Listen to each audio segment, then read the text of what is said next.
nosso entrevistado já presente na tela, Raimundo Nonato do Vale Neto, 59 anos, natural de Apodi, município da região oeste do estado, mas reside em Mossoró já desde 1981. É formado em economia e Neto Vale, como é mais conhecido, é mestre em estudos urbanos e regionais pela UFRN e é lotado na Faculdade de Ciências Econômicas, FACEM, da UERN, onde chegou, inclusive, a chefiar o Departamento de Gestão Ambiental. Atualmente, o avô da Emily Clara preside a Associação dos Docentes da UERN, a ADUERN. Tudo bem, professor Neto Vale? Tudo bem, boa noite já, Christian, Aline, o Jean, o Alberto, tudo bem, né? Uma boa noite para todos nós aqui, vamos para o bate-papo aí, né? Vá com calma, que essa é a terceira reunião, já tem uma à frente, viu? Já perdi uma, viu, Alberto? Não tinha como participar lá, não deu tempo. Então, estou à disposição de vocês aí para a gente bater uma... Perfeito, professor, é uma honra recebê-lo aqui no Bate-Papo 65, seja bem-vindo. Professor, antes de passar a palavra aqui aos nossos comentaristas, que também são entrevistadores, eu gostaria de fazer uma primeira pergunta. Na época em que eu militei no movimento estudantil, lá na primeira metade da década de 80, a UERN ainda era chamada de Universidade Regional do Rio Grande do Norte. Em 1987, ela foi estadualizada e de lá para cá cresceu muito. O senhor poderia falar um pouco sobre o que é a UERN hoje? Quantos cursos tem, quantos campi, quais são os municípios onde ela se faz presente, o número atual de professores, funcionários e alunos? Fala um pouco para a gente sobre o que é a UERN hoje. Vamos lá. Primeiro, Christian, a gente é quase contemporâneo do movimento estudantil, né? Porque eu entro na segunda metade da década de 80, né? E participo efetivamente desse processo de mudança na UERN, fundamental na sua vida, né? De universidade privada, que era uma fundação privada municipal, e em 85, eu entrei em 85, então passei da luta, que a gente chama de luta pela estadualização, que vai desenrolar nos anos seguintes, 87, 86, 87, então uma intensa mobilização. Eu chego lá num momento muito de efervescência do movimento interno da UERN, crise interna, salário de professor atrasado, o professor tinha a universidade, a professora tinha a universidade como um bico, porque a maioria dos professores e professora trabalhavam em outras empresas, privada, outra até pública, mas tinha lá com um bico para dar suas aulas, que era assim a universidade, quando era a fundação privada. Uma grande crise, e apontaram várias alternativas, prevaleceu a estadualização. Passamos todo esse processo, primeiro concurso em 88, me parece, né, para professor, e aí vem, né, hoje, vou dar aqui um número que está na discussão da autonomia, por isso me ajudou a ter alguma coisa na cabeça, né, porque o tempo não tinha muito para pesquisar melhor. Mas hoje nós temos aproximadamente 1.000 professores, 750, vou fechar alguns números para 750 são efetivos e 250 são substitutos. É número aproximado, né? Porque isso e dos 750 efetivos, 650 são mestres ou doutores. Então, você imagina com a universidade, eu fui estudando na universidade em 85, só tinha uma mestre, duas me parece. Uma era na nossa faculdade de Ciências Econômicas, a FACEM, e era no nosso curso de Economia, e me parece que tinha outra, nem fez mais. Dois mestres, na verdade, e duas mestres, na verdade, duas mulheres. Isso em 85, quando eu era aluno. Então, você imagina o salto que a universidade deu quando ela estadualiza, né? E o investimento que o Estado, ao longo do tempo, com toda essa dificuldade, precarização desse investimento, foi importante para a universidade consolidar hoje ela como uma grande universidade e imprescindível para o desenvolvimento do Rio Grande do Norte. Além disso, dos professores, nós temos técnicos, aproximadamente 665 técnicos, né? Efetivo, 44, 700 técnicos, 660 efetivo, 44 substituto. Eu não tenho os dados da titulação, porque era muita coisa, não fui pegar. Aproximadamente 15 mil alunos. Né? Então, esse é um dado da UERN, e cursos, né? Peguei aqui de alunos que participaram dos seus processos para entrar na universidade, seletivo, PSI, aquele Enes, coisa toda, mais ou menos 69 cursos, diferentes cursos, né? Graduação, e naturalmente, além disso, também a pós-graduação. Então, é uma universidade que cresceu muito do ponto de vista da sua inserção na universidade no Rio Grande do Norte e cumpre um papel fundamental para o desenvolvimento das regiões onde estão localizadas. Natal tem um campus aonde? Na Zona Norte, né? Porque não tinha universidade, me parece que não tem nem universidade pública do estado na Zona Norte, então fui para lá com esse propósito, não foi à toa que fui para lá, né? Temos em Caicó, temos em Açu, temos em Patu e São Campos, Pau dos Ferros, não sei se está faltando algum, vou olhar para ninguém, porque senão vão me pegar depois. Patu, Açu, Pau dos Ferros, Patu, Natal e Caicó. E Açu e Mossoró. Então, são esses os campos da universidade. Faltar um, pessoal, professor, você não falou nossos campos, né? Então, são esses os campos da universidade, né, que desenvolvem um trabalho espetacular nessas regiões onde a universidade pública chega. Eu lembro que a discussão a gente falava aqui que o mais dado da universidade dizia, olha, a universidade está, a maior distância da universidade para uma cidade do Rio Grande do Norte é 60 quilômetros. Por exemplo, está aqui em Mossoró, né? Tem em Caraúbas núcleos, né? E tem Pau dos Ferros, tem Patu. Então, quando você vai olhar a maior distância para outra, era mais ou menos 60 quilômetros. Então, a universidade está bem distribuída no Rio Grande do Norte, né? Já tem perspectiva de expansão nas discussões dessa autonomia. Então, assim, como um papel fundamental, mais de 80% dos professores da rede pública estadual foram formadas na UERN, isso do Rio Grande do Norte, pela Universidade Pública, foi na UERN.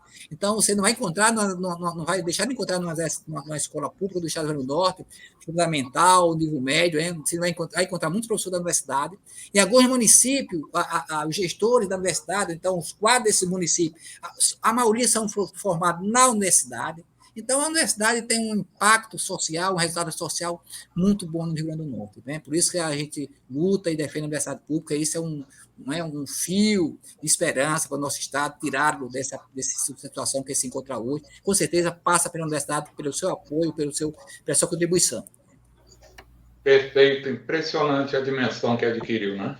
A UERN. Jean, fique à vontade, a pergunta é sua. Ô Neto, coisa boa ouvir você, Neto. Um abraço. Conheci Neto Vale nos anos 90, ele era dirigente sindical do Cine Saúde. Era luta grande, né, Neto? Luta grande de saúde. Mas o Neto, aí você registrou aqui toda essa história da construção da pujança da UERN, que teve o reconhecimento por parte do MEC em 93, e aí tem um debate em torno da autonomia financeira. Isso vem há um bom tempo sendo travado, sendo discutido com as administrações estaduais, né? Hoje, é o governo do estado que tem a chave do cofre, vamos dizer assim. Em que pé está? Qual a importância da autonomia financeira para a gestão da UERN? Né? Como é que o sindicato faz a análise dessa questão? Olha, esse debate da autonomia, à luz dessas teorias liberais, neoliberais, de Estado de bem-estar social, assim, de certa forma, quando o Estado faz isso, que para a gente é uma boa, assim, a priori, mas ele está, de certa forma, desresponsabilizando ele de continuar. São questões complexas dessa discussão. A gente acha que a importância da nossa autonomia, né? Mas a gente fica preocupado por quê? Porque a gente, de certa forma, por mais que a autonomia, que essa é a essência dela, ela vai permitir mais liberdade para a universidade, porque a universidade tem liberdade acadêmica, pedagógica, administrativa, né? Política, porque você não tem financeira, você pode ter política, mas vamos dizer assim, política e tal. Então, com autonomia financeira, vamos dizer, completa esse círculo. Né? Porque ela vai ter agora condições de, a partir de uma discussão com o governo, com a Assembleia, definir um percentual para essa autonomia também, que tem a ver muito com o financiamento dela, e vai dizer, pronto, agora a universidade, a partir de agora, vocês que vão gerenciar tudo isso. Né? Ali já tem autonomia acadêmica, pedagógica, científica, administrativa, vai ter política, agora financeira. Então, fecha o círculo. Porque nenhuma universidade, instituição pode dizer que tem autonomia política se não tem financeira. Então é a coisa, mas a gente sabe onde é que está inserido esse debate macro dessa autonomia. Então a gente fica muito preocupado, com essas coisas, para que a gente possa, porque nossa compreensão, é importante que o Estado garanta o funcionamento da universidade, qualquer que seja a circunstância. Né? Isso, e, naturalmente, essa autonomia que a gente persegue poderia ser a autonomia de respeitar sempre o orçamento estimado da universidade que ela manda para o Estado. Né? Mas se esse é o caminho para a gente ficar mais tranquilo, então estamos perseguindo a duras penas há décadas essa questão, e agora as vislumbram com muita força. Ontem mesmo a governadora aqui na Assembleia aqui universitária anunciou que vai mandar para a Assembleia uma proposta de autonomia. Né? A gente termina de sair de uma Assembleia que a gente está preocupado as condições dessa autonomia do ponto de vista financeiro, do percentual financeiro, e o pior que a gente sabe, as condições do nosso Estado não são as melhores possíveis, né? Mas a gente vamos continuar discutindo com o governo do Estado, na próxima tem uma nova Assembleia Nossa para discutir especificamente isso, vamos chamar o governo do Estado, queremos chamar com a reitoria, para a gente conjuntamente dizer assim, olha, nós temos que construir a melhor da autonomia dentro das condições do Estado. Porque a autonomia para a universidade continuar sufocada, estrangulada, não faz sentido. Eu estou dizendo hoje para a Assembleia, tem que ser autonomia, que a universidade de hoje, com autonomia hoje, seja melhor do que ontem. E que 23 já seja melhor que 22. Então, é essa perspectiva. Permita interromper. Fala um pouquinho sobre o que é autonomia na prática, essa autonomia financeira. Isso. Na prática é isso. Na prática, hoje, como todas as secretarias, só que nós temos um diferencial, nós somos uma instituição, uma fundação. Então, nós temos autonomia que a própria Constituição garante lá, das autonomias das universidades. Então, nós somos, de certa forma, dentro do Estado, um ente um pouco diferenciado. Né? Quer dizer, é diferente da gente se relacionar com o governo, com a Secretaria de Educação e de Saúde. Então, são diferenciados. Nós temos autonomia perante a Constituição. E aí, essa autonomia financeira vem para fechar esse quadro, né, da gente gerenciar os próprios recursos da nossa universidade. A gente define qual é o orçamento de 2022 da universidade. Vamos olhar quais as demandas de cada departamento, de cada faculdade, quais são as perspectivas de investimento que é necessário para a universidade, conclusão de obra que é necessária para a universidade, novas obras, novos investimentos, o custeio, a manutenção da universidade da máquina no cotidiano. Então, isso tudo vai estar na autonomia que a gente não tinha. A gente cada ano a gente botava fazer um orçamento estimado, ia para a universidade e colocar só, olha, é isso que a gente precisa para o ano da universidade. Né? Aí, então, a universidade, o que acontecia? Discutia com o governo, o Estado, o governo disse, bom, tudo bem, concordamos com o seu orçamento, já faz os cortezinhos necessários de acordo com as condições do governo, faz uns cortezinhos, vai para a Assembleia para aprovar, e a própria Assembleia também já faz outros cortes, né? E no final volta para a universidade funcional. Então, historicamente, até funcionado com certa dificuldade. Só para você ter uma ideia, eu estava aqui com um dado, né, de 2007 até 2021, esse orçamento que volta para a universidade, em média, é dos 2,84% do seu orçamento executado, uma média do orçamento executado da UERN, 2007 a 2021, é de 2,84% do orçamento do Estado, da Receita Corrente Líquida do Estado. Quer dizer, então, sempre foi estrangulado.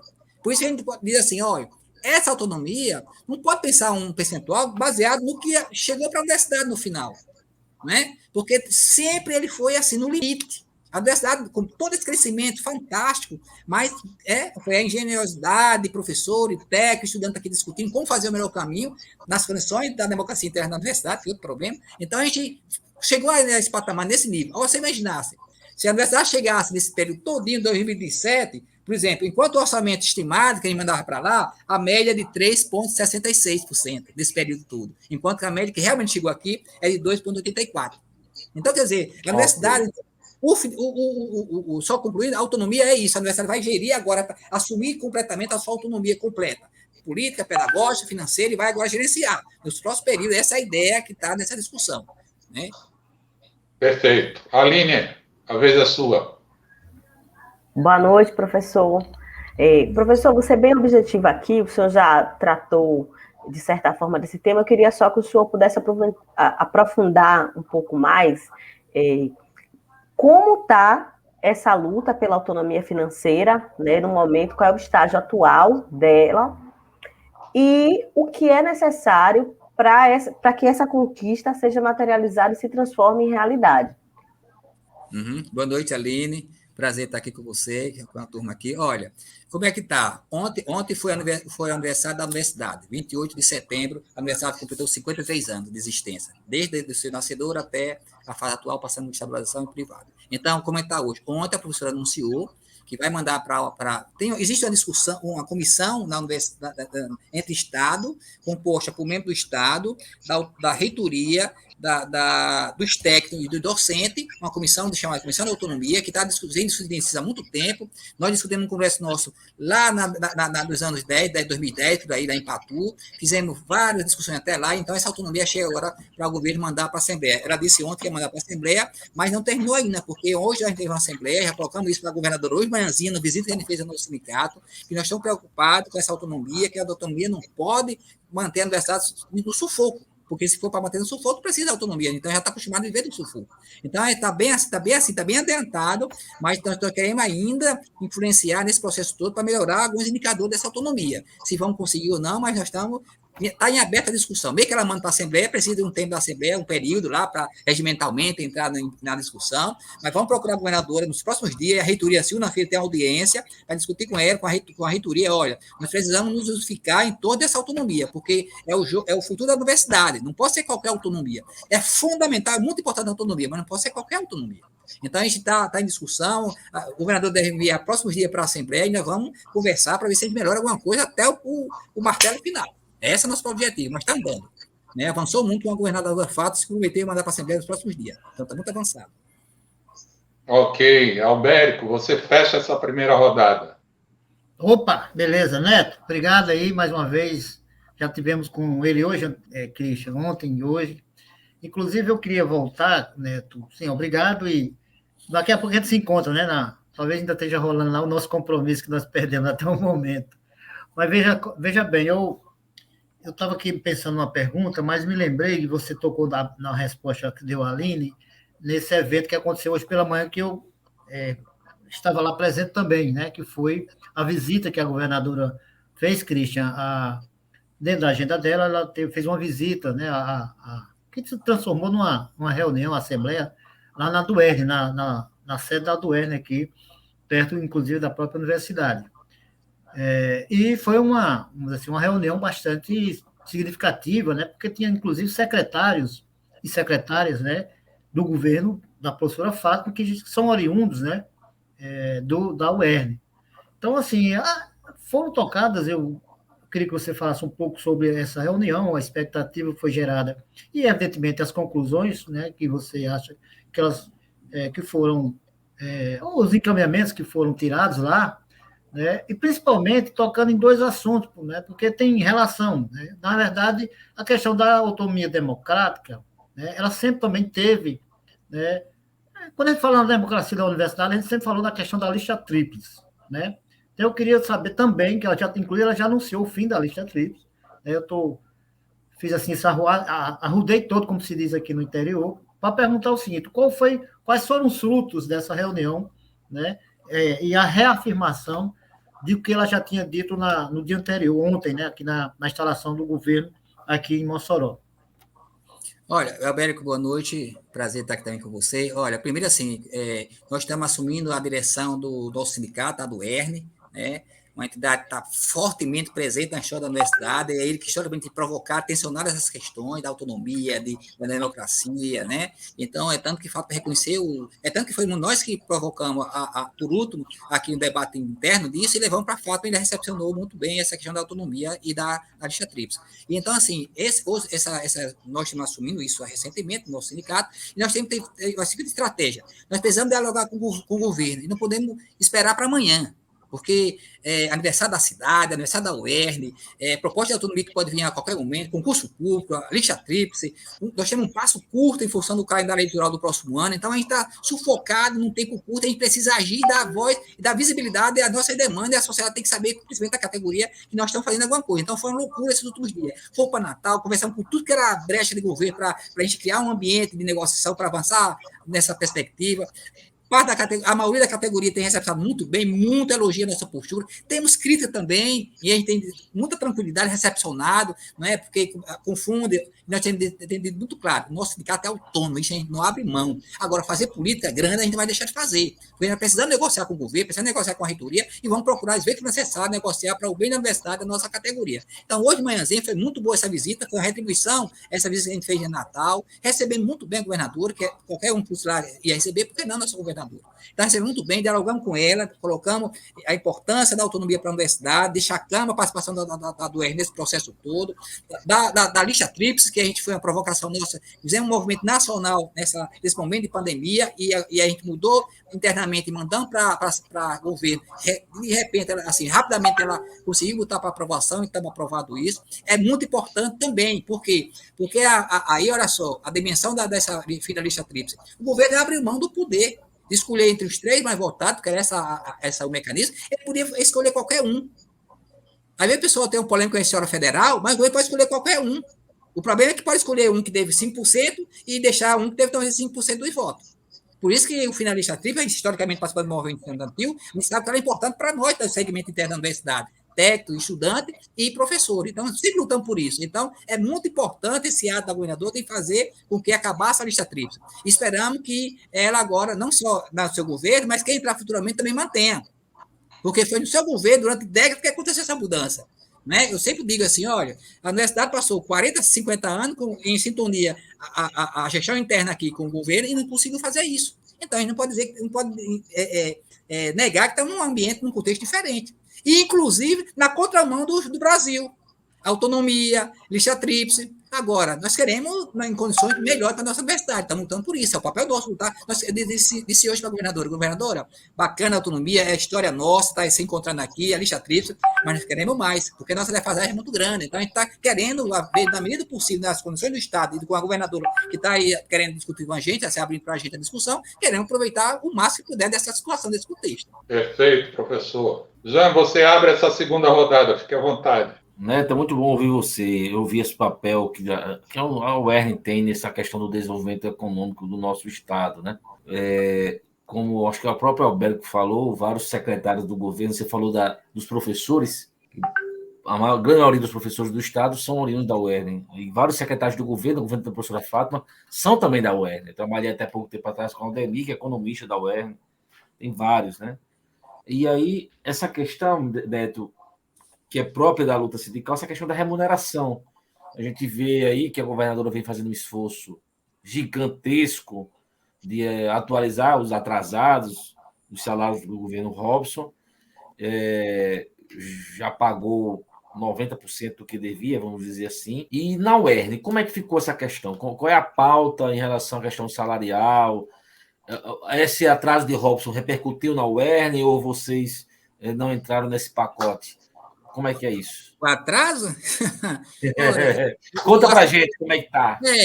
Eu sei que, claro que o impacto de um atraso num salário nosso, de um professor com nível salarial muito diferente de um assalariado de salário mínimo, é uma coisa, né? Mas a gente sofreu muito esse impacto, gente. E, além do mais, assim, agora com essa pandemia, quer dizer, com o salário atrasado da pandemia, então, muitas consequências ruins para a nossa categoria em função desse atraso. Esse novo calendário que foi proposto, a gente até colocava, não é o melhor calendário. Se a gente tivesse que escolher, não seria esse calendário. Agora, é o contexto.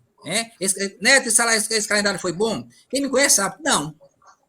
Bom, Neto, agora vamos discutir. Bom, nesse contexto a gente pode discutir. Agora dizer que foi. Não, Neto, foi bom porque não foi bom. Agora, no contexto que a gente vive, de situação do Estado, que pega não sei quantas folhas e consegue aos poucos fazendo isso aí, então, tá certo? Se pudesse melhorar, se dependesse da gente, vamos ver onde é que pode apertar para melhorar para a gente. Mas são várias secretarias disputando recursos que não são. Tá, então, assim, o que está acontecendo hoje? Também tem outra comissão do plano de carreira e salários. Né? Vem discutindo há algum tempo, dentro da discussão da autonomia, concomitante, as comissões funcionando. Nós temos um projeto já pronto do plano, e assim, e muito legal hoje na nossa categoria, da nossa Assembleia, porque eu consegui ouvir, pelo menos para mim, eu disse assim, camarada, colega, externe essa posição publicamente, porque as críticas externas, mas quando compreende que a gente está no caminho, na vez não externo, né? Porque, inclusive, assim, a gente colocou, eu dizia, esse plano que está sendo colocado, está na comissão lá, eu vou ser sincero, inclusive discutir com alguns colegas, um pouco melhor, disse, olha, esse plano não é bom para nós.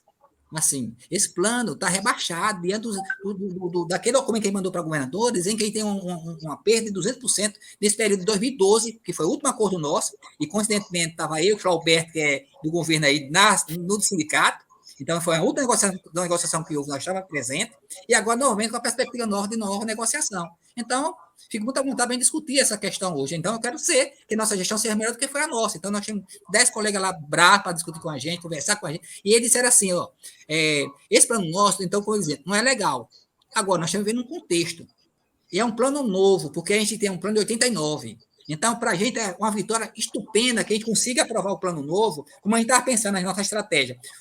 2021 não pode ter nenhum aumento de salário, porque a lei, aquele projeto do genocida lá, 172, me parece, proíba, 173, alguma coisa, proíbe qualquer coisa em 21. Então, nossa ideia era só fazer a arrumação do plano do velho para um novo, sem nenhum aumento, 0 a 0, né? Vai manter tudo direitinho e chegar a 22 com um plano novo e tudo mais. Mas então, a gente está fazendo isso e tem a proposta que colocamos para o governo. A gente disse que hoje a Inespar Fátima, que é esse o nosso papel dentro do sindicato autônomo, mas em relação respeitosa, Fátima, ótimo estar aqui com a gente, mas nós precisamos melhorar o nosso plano. E a gente vai ver que a gente. E eu disse assim: olha, do que a gente não precisa responder agora. Só garanta uma reunião, audiência conosco, para a gente ver o que é possível melhorar. Então, vamos ouvir o que ela vai dizer. É possível ou não? Então, o bom da categoria, que ela disse, Neto, nós não podemos perder nada, esse momento é ímpar para a gente. Então, quer dizer, quer que diga isso para a gente? Neto, vamos ter muito cuidado nessa negociação, porque a gente não pode perder nada, nem pode perder o momento. Agora entende essa preocupação toda e tudo, mas vamos ver com muita paciência, porque tem uma proposta lá, vamos ver se a comissão negociou, se a gente acha que eu concordo com você, que poderia ser melhor e tudo mais, mas vamos ver esse momento. Isso eu vi de todos os extremos. De todos os extremos. É isso quando eu disse, colega, expresse isso publicamente, porque nos alivia um pouco. Quem quer fazer uma coisa, então, assim, a negociação está caminhando. Nós vamos fazer novas reuniões na Assembleia nos próximos dias, para tentar começar com o governo. Já tem uma proposta lá encaminhada, vamos ver se a gente segue nessa reta final agora.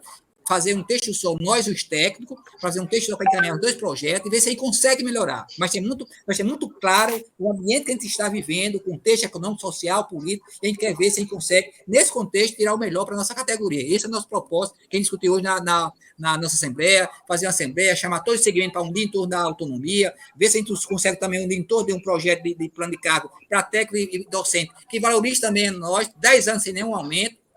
E eu dizia, 10 anos sem nenhum aumento, 2012. Mas se esse plano for escalonado até 25, você tem que considerar 2012 a 2025.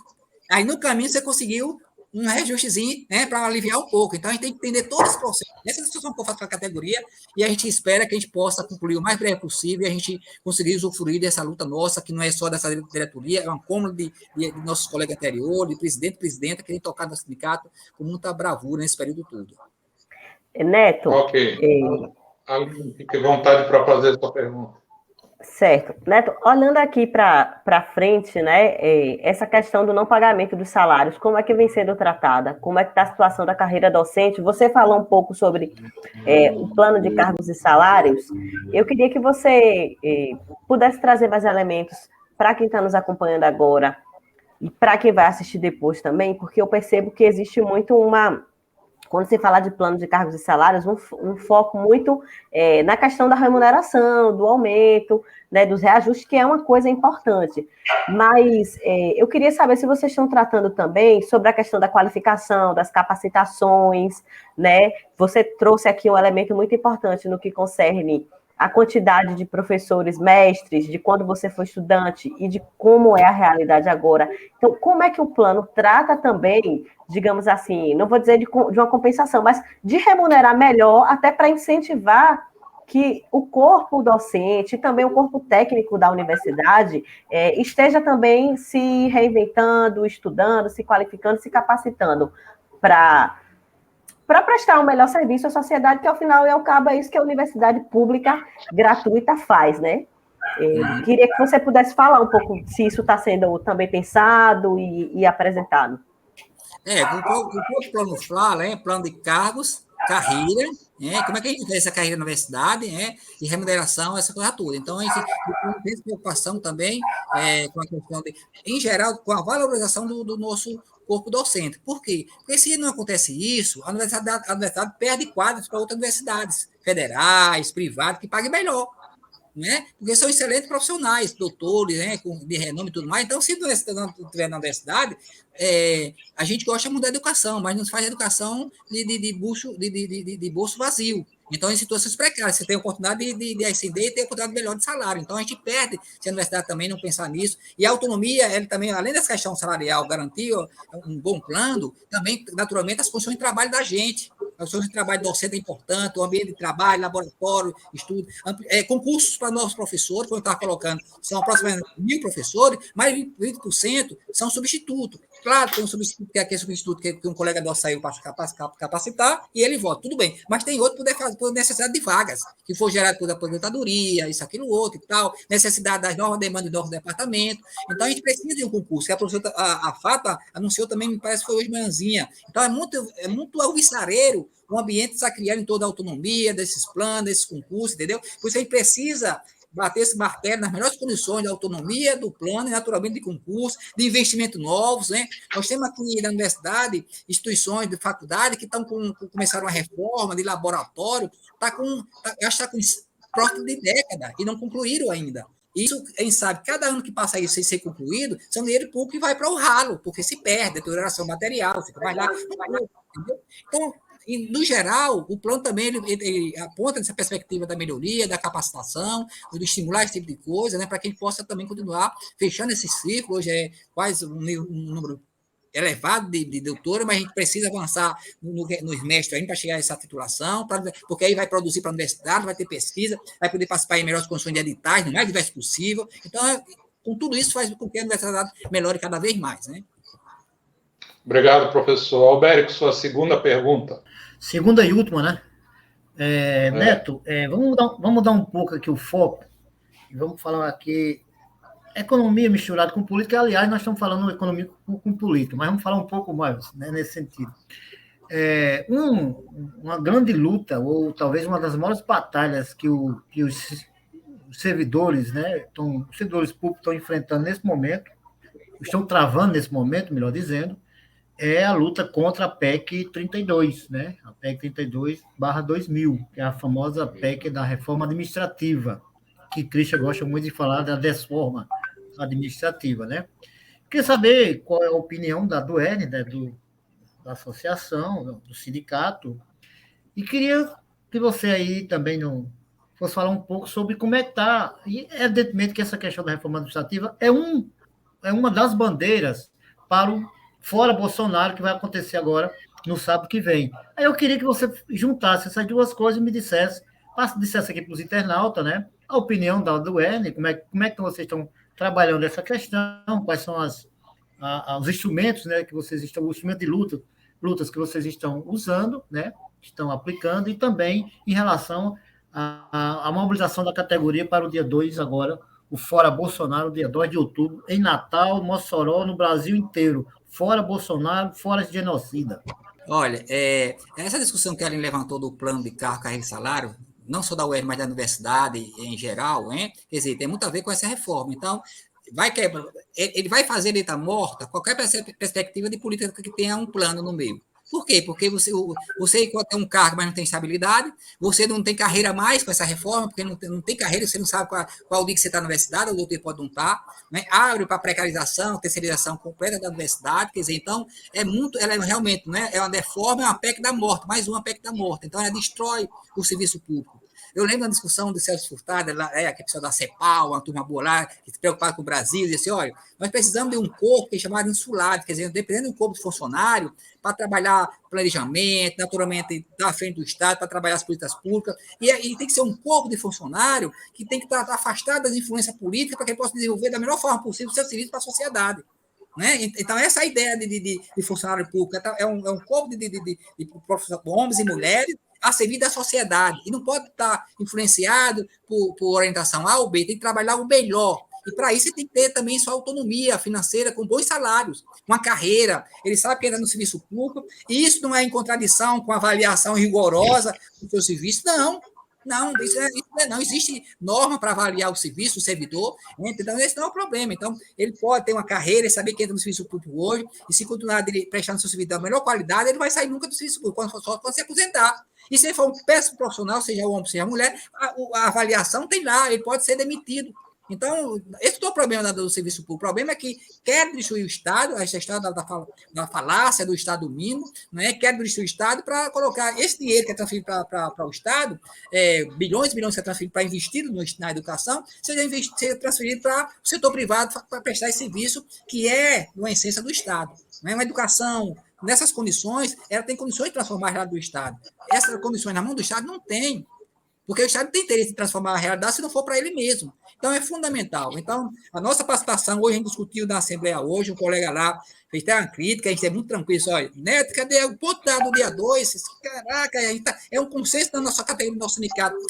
O nosso sindicato, né, ele é afiliado ao AND e ao Conlutas. Então, o sindicato está lá como ator principal dessa coisa. Então, naturalmente, para a gente, tem ato fora Bolsonaro, então chamo dentro. Mas precisamos reafirmar hoje, vamos aprovar o ponto, vamos chover no molhado, vamos aprovar, encaminhar a participação efetiva da categoria, vai sair mobilização nos próximos dias para chamar a categoria para o dia 2, porque a gente acha fundamental. Ou a gente barra essa política de destruição do Estado, ou então a gente vai afundar na crise imensa, inclusive comprometendo a capacidade do nosso Estado de sobreviver ao enfrentamento dessas políticas, dessa disputa a nível internacional, de ter uma perspectiva nova para o nosso povo, de combate à desigualdade. Então, passa uma urgência nossa. O fora Bolsonaro, o impeachment já, é uma necessidade da sociedade. Se o Brasil quer uma sociedade diferente, com uma perspectiva de construir um Estado diferente para o seu povo, com menos violência, menos desigualdade, mais estabilidade e harmonia social, passa pela destruição desse governo que está aí. É botar para fora mesmo, botar para correr já. Não tem que esperar 22. Esperar 22 é uma atitude equivocada, porque o nosso povo sofre, o povo morre com esse tipo de política. Agora, na pandemia, a gente viu, graças ao nosso SUS, que ele conseguiu estar passando com duras penas, com perdas irreparáveis de 650 mil pessoas, esse não está se aproximando, muito graças a essa política genocida. E foi o SUS que conseguiu passar nesse turbilhão, nesse meio com toda essa tragédia, mas conseguiu evitar talvez o dobro, o triplo dessas pessoas que morreram. Então não é qualquer coisa, gente. Nós estamos tratando de um governo genocida. E eu digo mais, a nossa lei não é suficiente, a nossa elite não é suficiente para julgá-lo. Era para ser julgado no Tribunal de Haia. Né? Porque lá tem talvez mais imparcial, talvez conseguisse dar uma pena à altura do que ele merece. Eu tenho minha dúvida com relação à nossa elite ter condições de julgá-la, mas precisa ser julgada com rigor, porque ele está fazendo política de genocida, de morte. Então, às vezes, pessoas, Neto, você vai assumir, vai, e aí? Como é? O Fora Bolsonaro não vai fazer isso, não, cara? Olha, para mim não tem neutralidade não. Né? Nem shampoo é neutro, então para mim não tem isso, não. Nossa postura vocês conhecem, vai me eleger sabendo o que eu defendo. Não vou votar atrás, não. Não vai pensar que eu vou ficar. Não posso. É a necessidade da sociedade. E a nossa categoria entendeu isso, nós chamamos aí para conduzir essa luta da melhor forma possível, respeitando a pluralidade, que é uma essência da universidade, mas a gente tem que dar uma direção. Tem que dar uma direção. Esse é o nosso propósito, junto com nossos colegas da direção, do nosso sindicato. Tem um consenso na direção, essas questões nós estamos tocando da melhor forma possível. Professor, antes da nossa última pergunta, gostaria aqui de fazer um esclarecimento muito rápido. Uma das razões do nosso programa se chamar Bate-Papo 65 é porque ele tem 65 minutos de duração.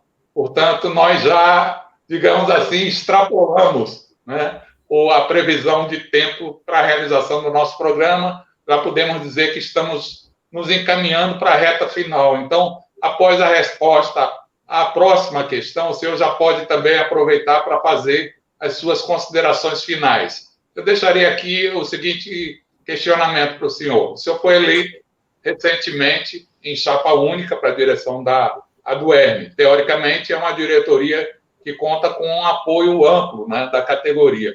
Que outras reivindicações, que outras bandeiras a ADUERN deverá priorizar nessa gestão que tem à frente o senhor, e como elas estão sendo encaminhadas? Olha, realmente a gente foi eleito aí, não é um consenso, mas a gente foi eleito com aqueles que participaram do processo, mas a gente agradece a todos aqueles que participaram e que não participaram do processo, que também deram um sinal para a gente. Então, o nosso carro-chefe hoje, que é urgente, é a história da autonomia com o plano de cargo, porque está muito imbricado um com o outro, né? Mas hoje eu dizia, e a Alberto acho que ouviu, também quando a reitora estava presente, eu disse, reitora, depois nós vamos discutir as nossas questões internas, porque nós defendemos a autonomia do nosso sindicato. Escolha de dirigente, de representante do sindicato para os órgãos da colegiada da universidade é a autonomia nossa fazer essa escolha, e hoje não é. Então, tem uma interferência muito braba que aconteceu na gestão passada no nosso sindicato. E eu dizia isso numa boa. Vamos ter audiência, professora, precisamos conversar sobre isso. Autonomia, né? A universidade tem que ser transparente, porque é um órgão público, vai injetar recursos com autonomia, então a sociedade tem que ficar tranquila que aquele recurso será bem gerenciado, que eu sei que o CT será bem gerenciado, mas a universidade tem que dar essa resposta. Fortalecer a democracia interna na universidade. Além disso aí, tem nossas relações de condições de trabalho. Nessa pandemia agora, a gente tem que reinventar. Muita coisa, essa coisa do debate virtual a gente não tinha. Isso também tem um lado positivo, que descobriu esse potencial, que a gente não priorizava muito. Hoje tudo é muito debate virtual, live e tudo mais, que a gente não fazia no nosso cotidiano. Né? E isso não vai ser o principal, mas vai ser um elemento para nos ajudar na sala de aula. Ao invés de trazer uma personalidade de outro país para um debate, a empresa era pagar um custo alto, e hoje a gente pode suprir via internet, via virtual. Um colega de São Paulo, agora mesmo eu participo de uns grupos aqui a nível nacional da educação. O que eu aproveitei desse colega de São Paulo, da USP, Minas Gerais, não sei onde, veio para um debate conosco, fantástica contribuição. Claro que tem esse lado positivo, mas a educação não pode ser por esse caminho só. Esse é só um elemento secundário, inclusive, complementar, mas o principal é a aula presencial, é no chão da sala de aula, é o diálogo com o aluno, de frente a frente, a pesquisa, a extensão, aula de campo, essa é a essência da universidade, entendeu? É isso que a gente coisa. Então, assim, tem muita demanda, ver o ambiente da universidade do ponto de vista do adoecimento, que a gente viu que a pandemia e a própria universidade possa o ensinar traz também essas preocupações, também do adoecimento. Nós perdemos alguns valorosos cientistas, pesquisadores e pesquisadoras nesse processo. A universidade foi a primeira que perdeu, o primeiro professor que morreu foi na nossa universidade, do Estado do Rio Grande do Norte, o primeiro paciente, vítima da Covid, o professor Luiz Souza, pesquisador porreta, um cidadão, um colega nosso espetacular, que é aquela tranquilana dele, sabe, de ouvir, um cara fantástico, a gente perdeu, fora outros. Então, a gente tem muita coisa para discutir, como eu dizia, professora Fátima, nós discutimos autonomia, lista, beleza, nós teremos mais, tem muita coisa para discutir, né? Condições de salário, condições de a precarização do serviço, precisamos avançar muito. Terceirização do serviço, a gente precisa combater essa história da universidade, basicamente vigia, SG, essa coisa, tudo é terceirizado, essas pessoas precisam de um emprego, mas a universidade precisa de um corpo que tenha uma carreira, que tenha estabilidade. Não pode estar hoje com um corpo, com um técnico ou com um professor, que eu também não posso contar com ele. Então, isso não faz parte de uma educação de qualidade. Então, essas questões e outras, que a gente está discutindo com a universidade, não é? E eu estava observando no nosso internauta aí dele colocando, que a precarização é o início da privatização, é verdade, é uma estratégia dele. Tenta colocar o serviço público, desmoralizar o serviço público, desqualificar, para em seguida dizer que o mercado é o melhor caminho. E a gente tem visto já que o melhor caminho não é mercado. Tem vários empregos privatizados no Brasil que demonstrou, Vale do Rio Doce e outras tantas aí que demonstrou que não é o melhor caminho, não. O Estado tem competência não só para socorrer quando eles estão quebrados, o setor privado, mas também dar condições de política pública de boa qualidade, inclusiva e transferência de dinheiro para o nosso povo. Esse é o papel do Estado. Desenvolvimento social, econômico, ambiental, com justiça social, esse é o papel do Estado fundamental. E esse Estado precisa ser resgatado, que está indo aos poucos saindo das nossas mãos. Ok, professor Neto Vale, presidente da Associação dos Docentes da Universidade do Estado do Rio Grande do Norte, muito obrigado pela sua participação. O Bate-Papo 65 aqui abre as portas, né, para outras oportunidades. São 19 horas e 18 minutos, nós chegamos ao final da nossa 22ª edição. Quero aqui agradecer a audiência de todos e todas. Se você gostou, dá uma curtida aqui embaixo, se inscreve no nosso canal, isso vai ajudar a gente a levar informação e opinião a um número maior de pessoas. O Bate-Papo 65 vai ao ar todas as quartas-feiras, das 18 horas, teoricamente até às 19h05, quase sempre um pouquinho mais, como hoje. Contamos com a sua audiência, um abraço e se cuidem, e vida longa ao Bate-Papo 65.